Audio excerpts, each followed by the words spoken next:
Hi, it's Dave. Today I'm going to be talking about Alphabet or Google. I'm going to be giving an investment thesis. I'm going to be looking at the company at a deeper angle, kind of looking at how this company makes money. What are the major parts of the company? How much revenue they're bringing in? And I'm going to bring it all together and look at Google's growth prospects going forward. I hope you enjoy this video.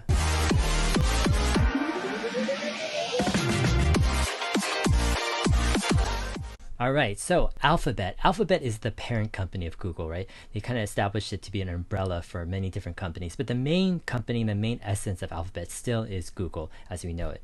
So how can we understand Google or Alphabet? Well, there's different parts of Google that we can understand.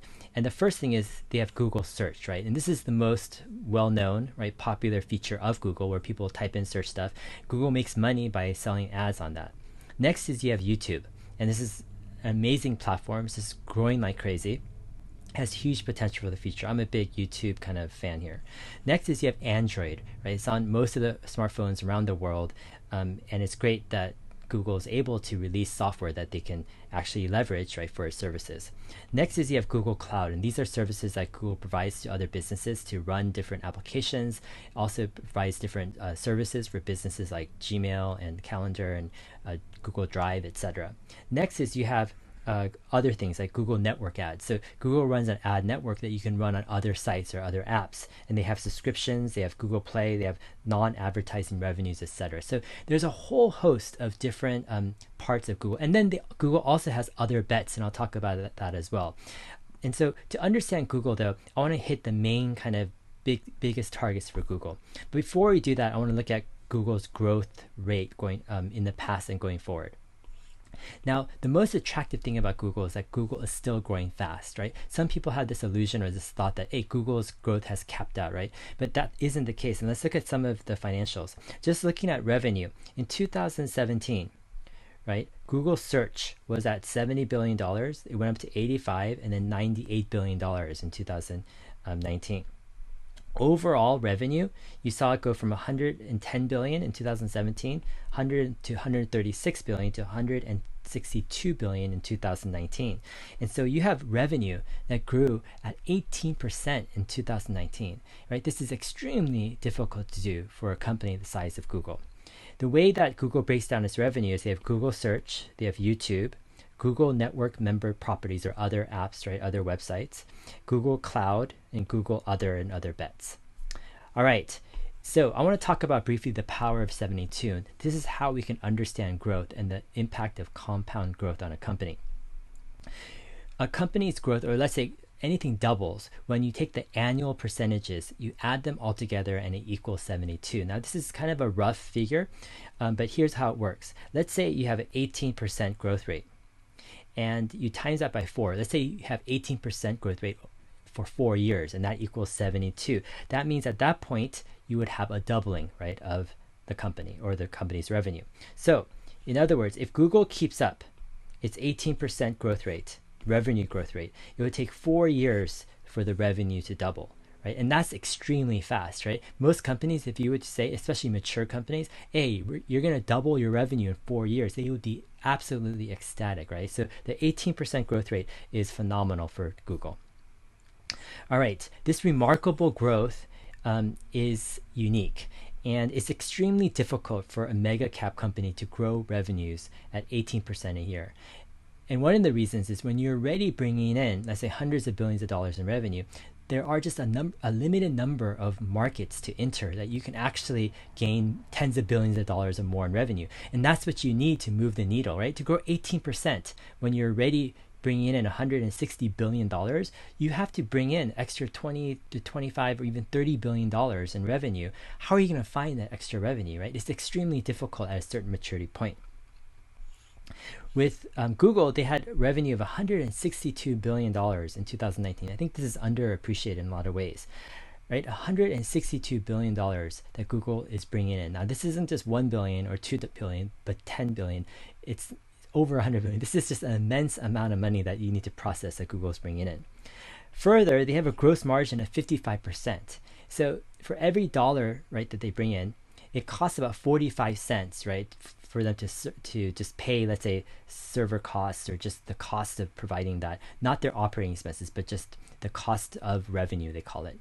And they're left with 55 cents per dollar. Now, after that, they have to pay their regular operating expenses, let's say their research and development and certain engineers, etc. After they do that, they're left with a 21% operating margin, right? So a lot of companies, they struggle with a 10 or 15% gross margin, but here you have Google with a 55% gross margin and 21% operating margin. Like, this is absolutely phenomenal. And what's also unique is Google is doing this while funding a lot of money-sinking businesses, like a lot of their businesses in their other bets section. And they're left with $34 billion in income, right? And this is definitely not chump change, right? You have a few years or 4 or 5 years of $30 billion, $40 billion in net income.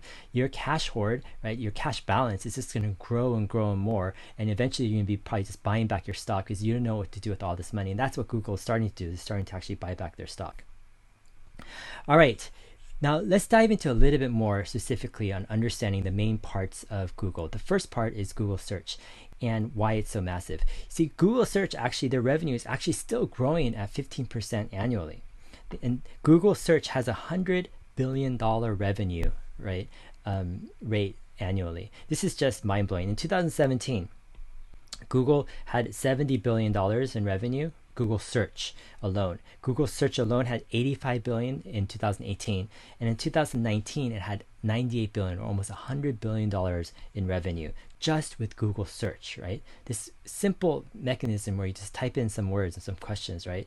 Or you go to Maps and you type in some stuff. This is providing $100 billion in revenue, right? I don't think people could have imagined this, or maybe they could have 20 years ago, right?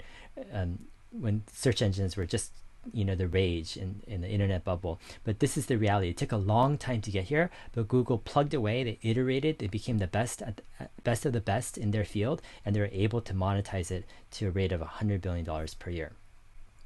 Now, when I evaluate Google search and when I evaluate products of any company, I ask these two questions. One is, do they have a significantly better product? Meaning, is this product really, really better, right, in its essence and qualities than any other product in its field? And do they have the ability to defend that superiority over time? Now, this is super important because if there's another company that comes along, provides a better product, right, than your product, then you're toast. I won't say toast unless you're able to upend their product, but that's the essence, right, of business in a sense. The company that usually provides the best product, and especially if it's significantly better, right, than any other competitors at the right price, right, at the price point that people are looking for, they're going to be the winners, the businesses that take, right, the large part or large piece of the pie. So it's Google search. It's definitely, right, yes and yes to both of these questions, because, for example, what is a better search engine than Google, right? And right now, right, you have Microsoft Bing, and then you might have DuckDuckGo, but these search engines, right, are just really a notch or two notches or even more lower than Google search, in my opinion. Other people might disagree, but I think they do have the best product by a significant margin, and the market share reflects that as well. Do they have the ability to defend that superiority over time? Now, if Google wasn't one of the key leaders in artificial intelligence, I would have a question mark with this, but Google is a clear leader in artificial intelligence. They have some of the brightest minds with deep learning, machine learning, and they're using that to improve their search results in a very substantial way. And that leads them to the ability to defend that superiority over time. Now, is this guaranteed? No, it's not. Nothing is guaranteed, especially when forecasting and when investing. But when you look at Google search, it's an amazingly strong product, right? Both in terms of how superior it is and their ability to defend that superiority over time. YouTube is the second kind of section of Google that we want to look at. YouTube is growing at 30%. Right? And Ruth Porat, the CFO of Google, a month or two ago at an investor conference, she was saying that she thinks that there's significant upside from there. And she says that they're focused on ensuring to provide advertisers with the tools they need to present their brand in the way they want. And yeah, so in her view, there's tremendous upside. And so with YouTube, I mean, I think in my opinion, YouTube is kind of like this monster, this huge, huge entity. And the thing that kind of confuses me or even shocks me or surprises me about YouTube in a lot of ways is not just first how much people are on YouTube, watching YouTube, and second, how pervasive YouTube is, not just in the US, but this is a global, international, right, movement phenomenon product. It's in all of the countries in the world except for, right, some countries, let's say like China or some other countries that block, let's say, US companies or YouTube or Google. But in every country that YouTube is allowed to enter, it's one of the top media companies, right? In that country. And it's kind of like a default number one, right, in all these countries. And the third thing that kind of surprises me, shocks me about YouTube is who is number two, right? And when you look at number two, it's like, yeah, what is number two in terms of user generated, right, content? And it's like hard to really have an exact number two, because maybe you look at Instagram, right, and you go, okay, they have, Instagram's mostly photos. They have videos, but it's not the same type of long form videos that YouTube has. And so Facebook is trying to come up with Facebook TV and all this stuff, but it doesn't have what YouTube has. Right now, YouTube is pretty much the only, site or only website in the game that does what it does in terms of user generated content to the scale that YouTube does it. And that's exciting. In a lot of ways, YouTube can be taken out, or there can be competitors, but let me talk about that in a second. In 2017, YouTube had $8 billion in revenue, right? In 2018, it was $11 billion. In 2019, it was $15 billion in revenue, right? This is growing 30%. But if you look at this, it went from $8 billion to $15 billion just in 2 years, right? That was almost a doubling, right? Like, you can't look down on 30% growth rate, right? I mean, this is huge. You do 30% in like 2 years or 3 years, like you're going to double your thing over and over and over, right? This is the power of compound interest, compound growth. And YouTube has got it, right? Anything that you go into past 20, like you go up to 30% growth and you're talking about mega fast growth. This is what's happening to YouTube's revenue. YouTube's opportunity is massive. I think it possibly could be bigger than search, Google search, just because of the amount of time that people are spending on YouTube. And I think monetization on YouTube is really in the infant stages, right? I think there are a lot of ways that YouTube can monetize, can help, right, creators monetize. And I think it's just getting started, the whole YouTube story. How long will it take for YouTube to become bigger than search? I think it's going to take a while, because search is $100 billion revenue business, and it's not stopping, right? It's still growing at 15%, or it could be a little bit less in the future. But that said, yeah, it could be 10 years, it could be 15 years, but yeah, it could be just something that's eminent in the future, that Google's YouTube actually becomes the flagship product of Google. And lastly, I talked about this, is the whole international dominance, and this is applicable both to Google search and to YouTube, right? This is a global company, it's diversified across many different products, and YouTube is just another great example of the domination that Google is experiencing in this huge area of online video. All right, when I evaluate YouTube as a product, I'm asking, does YouTube have a significantly better product than any of its competitors? And when I look at it, try to answer this question, it comes out with a yes. And part of it is the network effects of YouTube. Because YouTube has so many viewers and so many creators, that ecosystem of viewers and creators creates an immense amount of value. When you post a video to YouTube, then you're able to reach more people. And the people who come to watch videos on YouTube, they're able to access better creators, right? And more videos, higher quality videos. And it's an entire virtual cycle, in a sense, that YouTube has got going for it. And it's one of the key reasons why there hasn't been, I think, a definitive second place, right, competitor, because YouTube has just taken that on a roll and really used network effects to its advantage. Second, does YouTube have the ability to defend, right, their product superiority over time? And I think they do. And part of it is they have AI, right? They're continuously using that machine learning into, right, suggestions. But not just that, they've proven to have capable leadership, right, running the YouTube team. And, right, they have network effects. They have the best creators on so far. Now, this could change in the future, right? YouTube could have a series of mistakes and mess ups, and people could leave.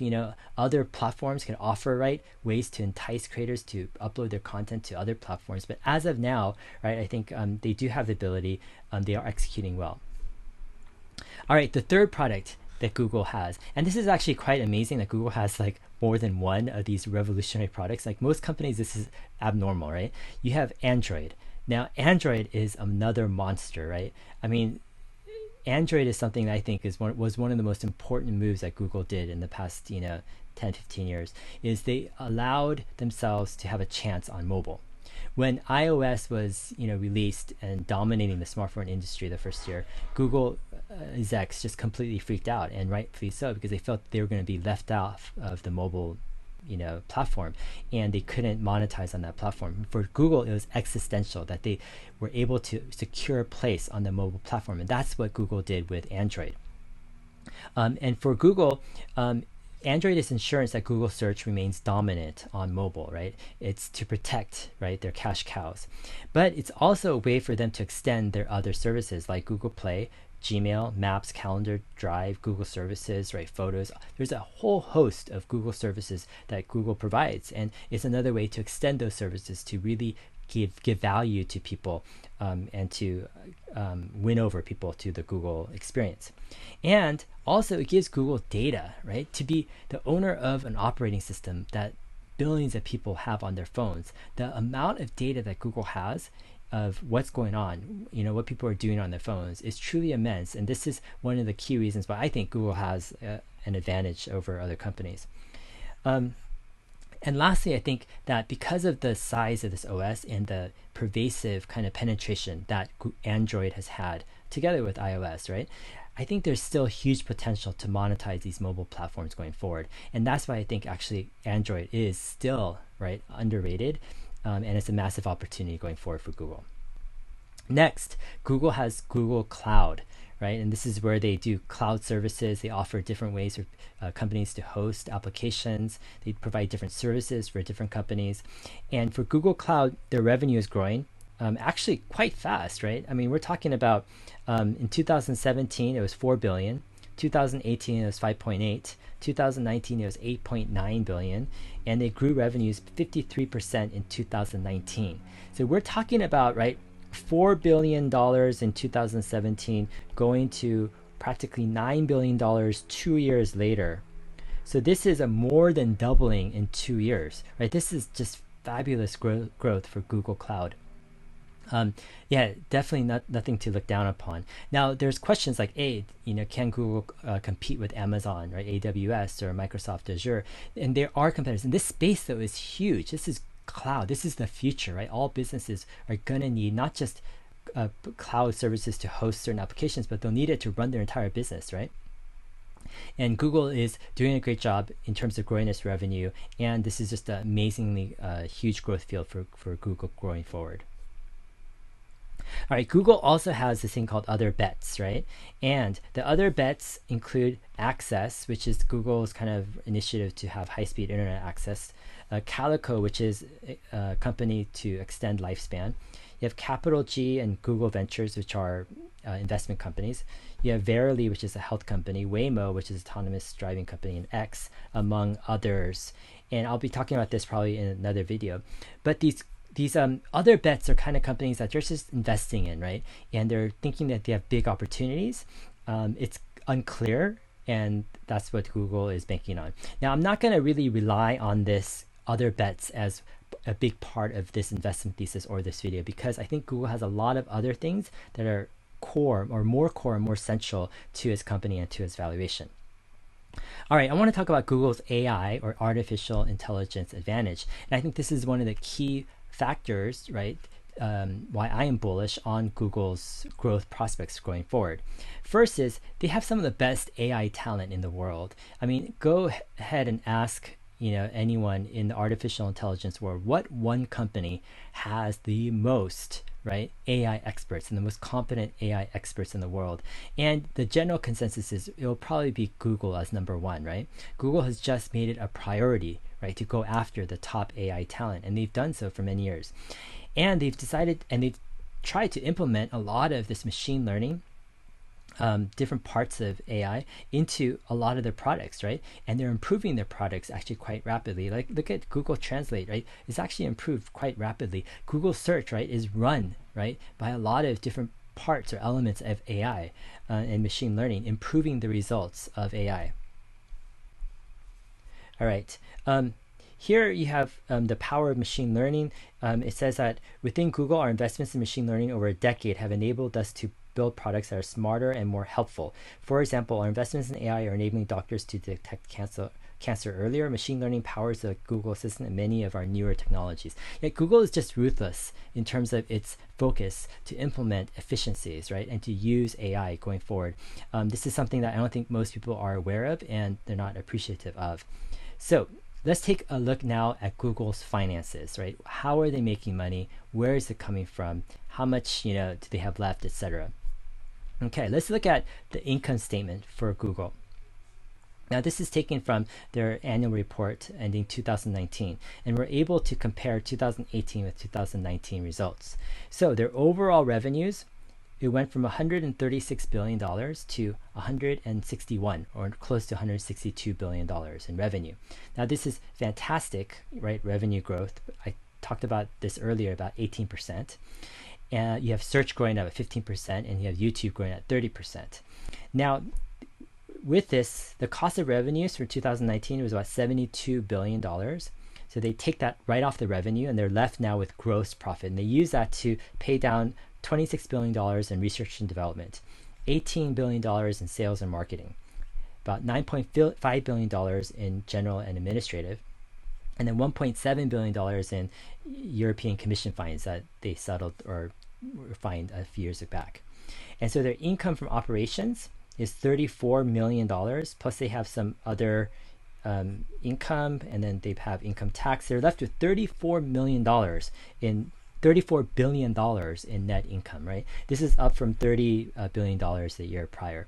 So this is just an amazing income statement. If you want to see kind of like a great income statement, like this is one of them. You just look at this and you're like, wow, they made, they brought in $162 billion and they have a net income of $34 billion. It's just mind-blowing.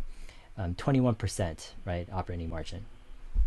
All right, next, let's look at their balance sheet. First, let's look at their assets. So with their current assets, they have, in 2019, they have about $18.5 billion in cash and cash equivalents.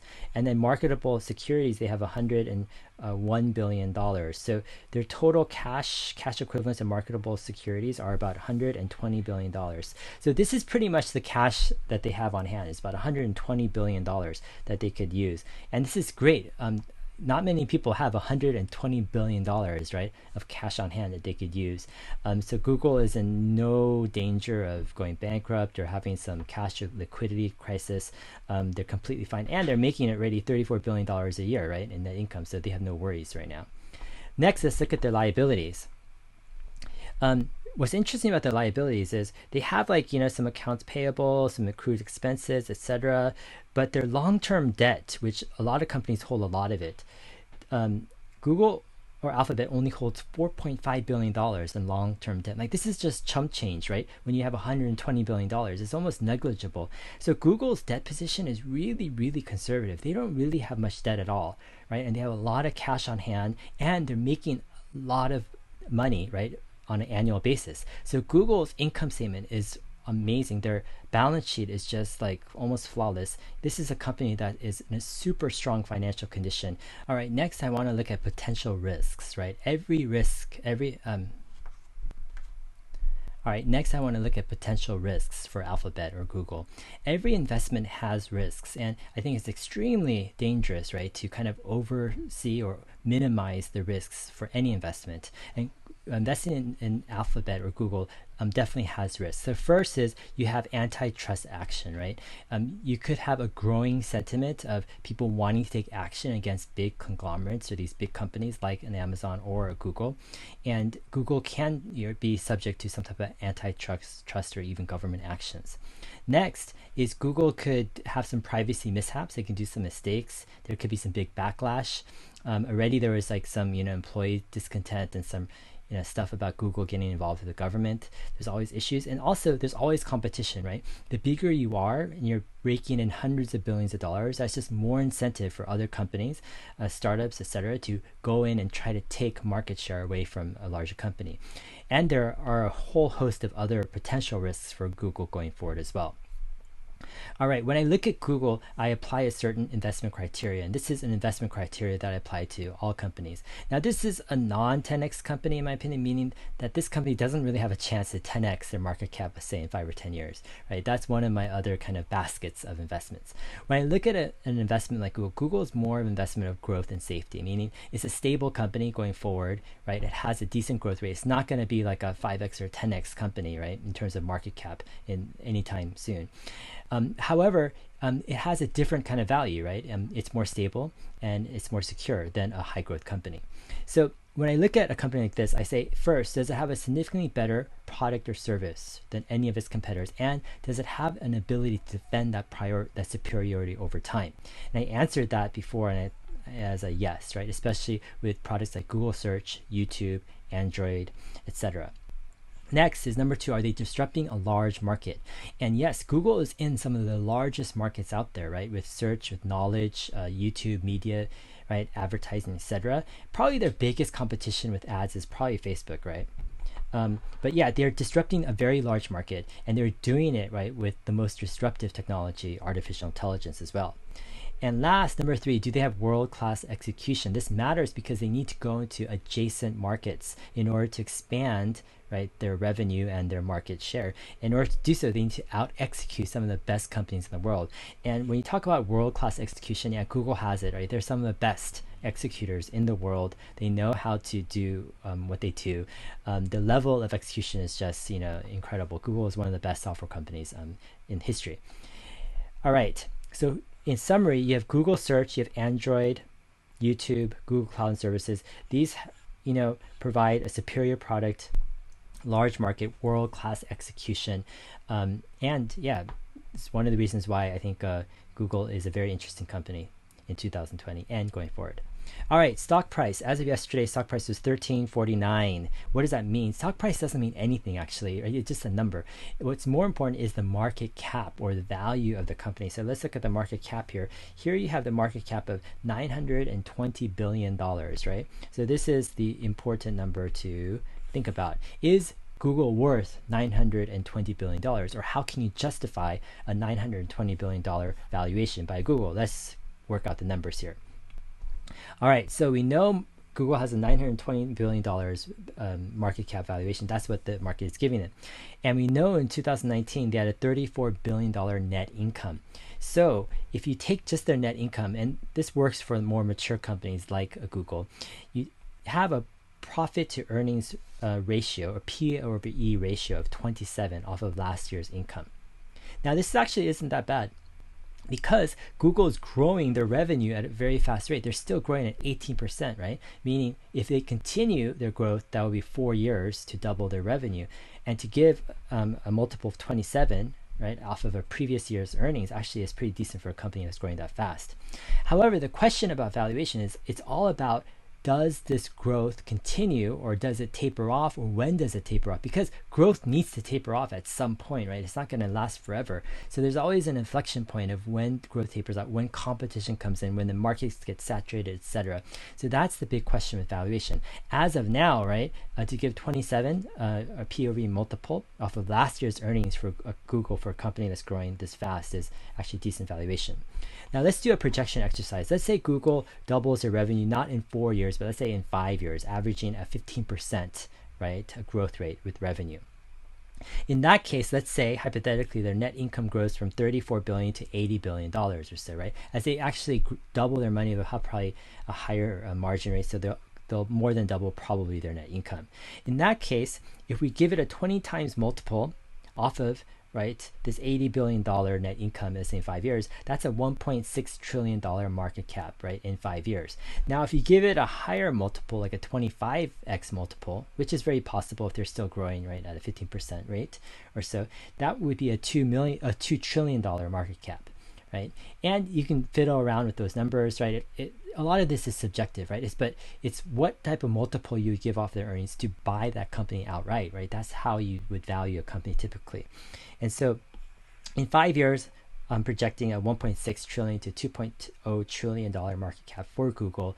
And is this guaranteed? No, nothing is guaranteed, right? That's the risk of investment. But in the bigger picture, Google is well primed, right, for stability and for growth, and that's a unique combination. Here's a summary of Google's in this first video.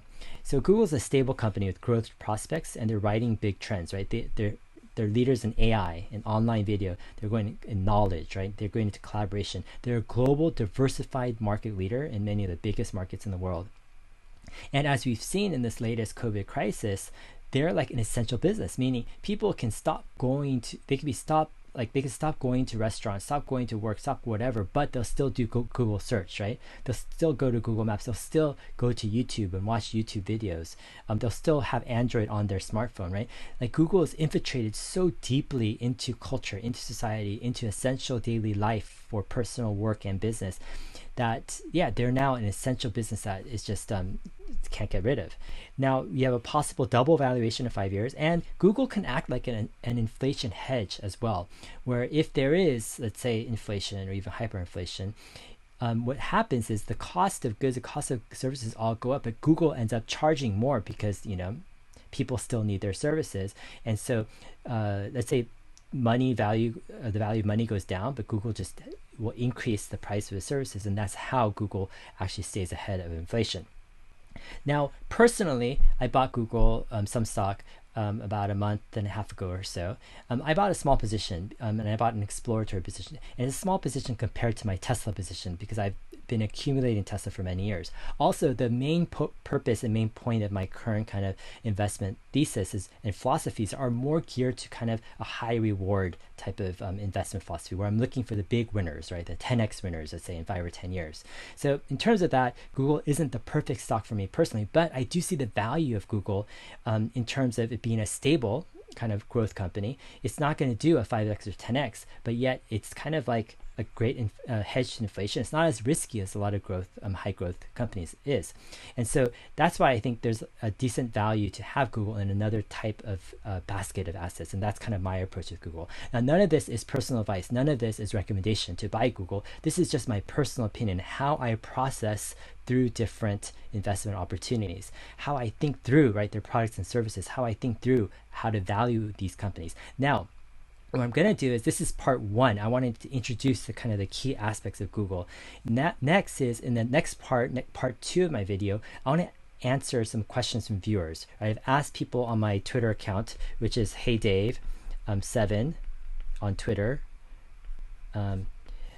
I've asked people to give me questions. I've asked people on YouTube to give me questions about Google. I'll be taking some of the best questions and giving a whole episode diving deeper into kind of the intricacies of Google. Someone asked me, would you invest in Google or Facebook if you had to choose one, right? I'll be answering questions like that and really going into a deep dive into some of the other issues in Google. All right, thank you for watching this video. If you've enjoyed it, please subscribe. You know, this is what we're doing in this channel. We're taking a look at investment topics through deeper angles, not the typical kind of shallow approach, but we're going deeper into the essence of things, trying to really get clear thinking, rational thinking, train our minds, right, to really be sharp and clear-headed. And so this is the point of the channel. I've had a blast, you know, talking with all my viewers and subscribers, and I thank each one of you guys for tuning in and supporting the channel, and I'll see you guys in my next video. Thanks, bye.